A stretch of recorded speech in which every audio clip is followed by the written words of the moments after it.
청소년을 위한 디지털 금융 아카데미에 오신 여러분 반갑습니다. 여러분의 미래가 걸린 1시간을 담당하게 된 알케미랩의 대표 김한샘입니다. 오늘 여러분들과 함께 세상을 바꾸는 블록체인 기술에 대해서 알아보도록 하겠습니다. 총 4가지 주제를 갖고 각각 15분 정도씩 강의를 할 건데요. 먼저 블록체인의 기본 개념을 잡고 여러분이 익숙한 코인의 개념에 대해서 좀 더 상세히 다루겠습니다. 그리고 많이들 궁금해하시는 채굴의 기본 개념에 대해 알아볼 거고요. 마지막으로 가상자산에 투자해야 하는지 코인의 내재 가치에 대해서 다뤄보도록 하겠습니다. 네, 오늘 학습 목표는 여러분이 블록체인 관련 뉴스 기사를 좀 더 흥미를 갖고 읽을 수 있게 하는 데 있습니다.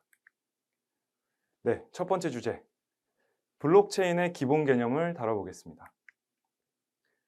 블록체인을 한마디로 정의한다면 저는 우리 모두의 거대한 컴퓨터라고 할 것입니다. 이게 무슨 말인지 이해하려면 일단 단순한 형태의 컴퓨터를 알아야 합니다. 여러분 중에는 벌써 컴퓨터를 조립해 본 사람도 있을 것입니다. 저는 중학교 때 컴퓨터 내부가 어떻게 생겼는지 너무 궁금해서 저희 아버지의 컴퓨터를 몰래 뜯어보고 또 다시 조립하고 또 그 다음에는 좀 더 뜯어보고 또 다시 조립하면서 이제 스릴을 만끽했던 그런 경험이 있습니다. 아무리 복잡한 공부도 처음에만 막막하고 긴 시간에 걸쳐서 꾸준히 재미있게 공략하다 보면은 언젠가는 다 이해할 수 있게 됩니다. 지금 보시는 그림은 컴퓨터를 분해한 모습입니다. 이걸 꼭 이렇게 검은색 박스 안에 가둘 필요는 없고 이대로 연결만 잘 돼 있어도 컴퓨터는 잘 돌아갑니다. 구성 부품이 많은데 여기서 중요한 건 딱 3가지예요. CPU, 램, 하드 이 3개로 정보 통신을 할 수 있습니다. 여기서 잠깐 정보통신 산업이란 뭘까요? 네, 정보를 가공하고 또는 조작하고 이걸 다른 사람에게 통신하는 산업입니다. 정보를 다른 말로 뭐라 부르죠? 네, 데이터라고 부릅니다. 그러니까 IT는 결국 데이터를 어떻게든 받아와서 이걸 어떻게든 원하는 형태로 가공해서 다시 누군가에게로 어떻게든 전송하는 일을 말합니다. 이 그림을 다시 보시면 여기서 플로피 디스크라는 표현을 썼는데 램 포트나 USB 포트 같은 수단을 통해서 데이터를 가져올 수도 있고요.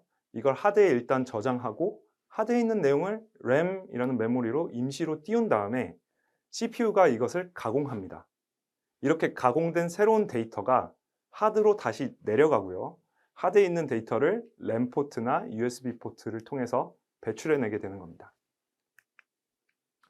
이 구조를 식자재가 요리로 만들어지는 과정으로 생각해 보면 편할 것 같아요. 쿠팡으로 여러분이 밀가루, 설탕, 우유 등 식자재를 주문했습니다. 이걸 이제 로 데이터라고 부릅니다. 이 로 데이터가 집으로 배송됐어요. 그럼 일단 냉장고에 저장하겠죠. 냉장고는 하드디스크겠죠. 그 다음 여러분이 막상 요리를 하려고 하면 뭐부터 해야 하나요? 식자재를 쓸 만큼만 추려서 미리 준비를 시켜둬야 합니다. 이렇게 바로 쓸 수 있게 데이터를 준비시켜 놓는 공간을 램 또는 메모리라고 부릅니다. 이렇게 이제 훌륭한 빵이 탄생을 했고 여러분은 이걸 옆집에 판매합니다. 이 빵이 바로 새로운 부가가치가 얹혀진 새로운 데이터가 되는 겁니다. 옆집 아주머니는 아마도 USB라는 바구니를 들고 오셔서 이 빵을 받아가실 겁니다. 네, 방금 예시에서 램 나왔고요. 하드 나왔고 USB도 나왔죠? 근데 CPU는 어디에 있나요? 네, 바로 여러분이 CPU입니다. 그리고 여러분이 보고 따라했던 그 레시피, 그걸 소스 코드라고 부릅니다. 여기까지는 별로 어렵지 않죠? 근데 이제 점점 어려워집니다. 모두 집중을 해주시기 바랍니다. 자, 이제 웹 통신이라는 걸 배울 차례입니다. 웹을 이해하기 위해서 앞서 사용했던 빵 만들기 예시를 확장해서 적용해 볼게요. 여러분이 만든 식빵이 평가가 너무 좋아요. 그래서 입소문을 타기 시작하면서 아침마다 이 빵을 받으려고 USB를 들고 아주머니들이 줄 서 있는 거예요. 점점 많아지기 시작해요. 처음엔 한두 명만 있을 때는 이제 빵 저장고에서 USB를 일일이 꽂아가지고 담아줬는데 이제 사람이 많아지다 보니까 이 작업이 이제 벅차집니다. 그래서 여러분은 빵 소비자들을 모아놓고 한 가지 약속을 제안합니다. 여기 문 앞에 있는 방명록에 빵이 언제 필요한지를 적어두고 이 계좌로 돈을 입금을 하면은 그 날짜에 맞춰서 빵빵 택배라는 택배 업체를 통해서 빵을 배송해 주겠다고 말이죠. 이 약속을 컴퓨터 쪽에서는 프로토콜이라고 해요. 통신 규약, 우리나라 말로요. 이런 약속이 없으면 무슨 일이 발생을 할까요? 여러분이 해외여행을 가 있는 동안 빵이 배송돼 버려 가지고 여행이 끝나고 일주일 뒤에 집에 오면 빵이 이미 딱딱해져 있는 불상사가 발생하겠죠. 통신을 할 때는 보내는 사람과 받는 사람 간에 약속이 꼭 있어야 합니다. 예, 모스코드 통신을 생각해 보시면 더 이해하기가 좋을 것 같아요. 근데 웹 통신도 이와 크게 다르지가 않습니다. 웹 통신 규약을 우리는 HTTP라고 합니다. Hypertext Transfer Protocol. 마지막 P가 프로토콜의 약자입니다. 이 외에도 이메일을 다루는 POP3, 파일을 다루는 FTP 등이 있습니다. 참고로 이메일을 다루는 POP3의 POP는 포스트 오피스 프로토콜, 우체국 규약이라는 말이에요. 예, 어렵게 들리는 단어가 알고 보면 별거 없죠. 예, 지금까지 다룬 상황을 정리하자면 여러분은 빵을 만드는 제빵사이고 여러 고객들의 요청에 따라서 빵을 배송해 주기로 약속한 상태예요. 이제 새로운 단어를 하나 배우겠습니다. 빵을 공급하는 제빵사를 이제부터 서버라고 부를 거고요. 고객을 클라이언트라고 부르겠습니다. 웹통신은 기본적으로 서버 클라이언트 구조를 따릅니다. 예, 서버가 무슨 뜻인가요? 뭔가를 서빙한다는 말이죠. 뭘 서빙할까요? 바로 데이터를 서빙하는 겁니다. 이 그림은 여러분의 제빵 공급 약속과 서버 클라이언트 구조를 비교한 그림이에요. 예시를 잠깐 바꿔서 레스토랑 이미지를 상상하면서 이 그림을 해독해 보겠습니다. 여러분은 고객으로 이 레스토랑에 방문을 했는데요. 고객을 영어로 뭐라 하죠? 네, 클라이언트입니다. 클라이언트는 자리에 앉아서 메뉴판을 펼쳐봐요. 원하는 메뉴를 골라서 서빙을 담당하는 웨이터에게 주문을 하면 이 웨이터라는 서버는 음식을 갖고 있는 데이터베이스인 주방에 음식을 달라고 요청을 넣습니다. 그럼 주방에서 음식을 조리해서 서버에다가 전달을 하고 서버는 이를 클라이언트에 전달을 합니다. 이걸 시스템적으로 대입해 보면 이렇습니다. 클라이언트는 여러분이 사용하는 크롬 같은 웹 브라우저를 의미합니다.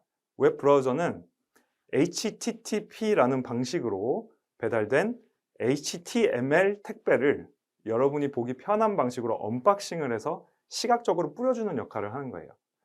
여러분이 보는 메뉴판도 웹브라우저를 통해서 전달이 됩니다. 네이버 웹사이트 같은 데를 들어가 보시면 보이는 버튼들이 있죠. 그게 바로 여러분이 조회하고 싶은 데이터가 뭔지를 묻는 메뉴판입니다.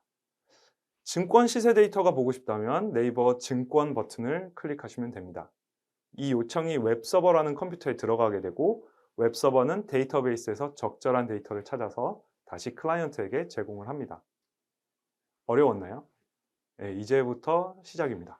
이해가 안 된 부분이 있다면 잠시 다시 듣고 오셔도 됩니다. 자, 이제 컴퓨터의 기본 개념을 익히셨으니 본격적으로 블록체인 이야기를 시작하겠습니다. 블록체인은 인터넷에 접속할 수 있는 하나의 수단일 뿐이에요. 이 강의를 듣고 계신 여러분이 써봤던 인터넷 접속 수단은 아마 웹이나 이메일밖에 없을 거예요.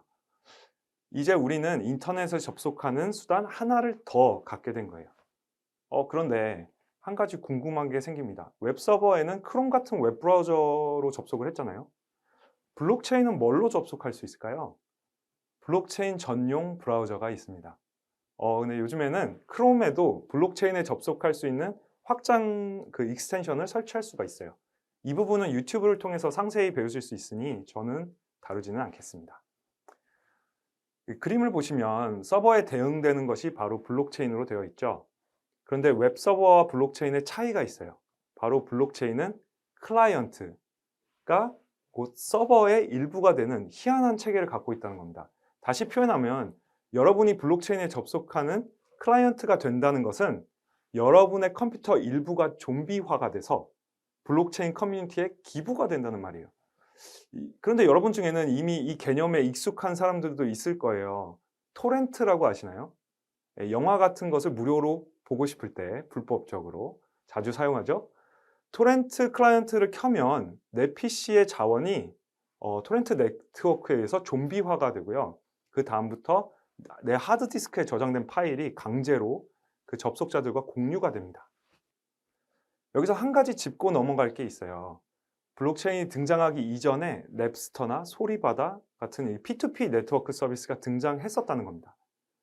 모든 발명에는 순서가 있는 것이고 앞선 기술을 이해하면 그 다음 뭘 만들어야 할지가 자연스럽게 보입니다.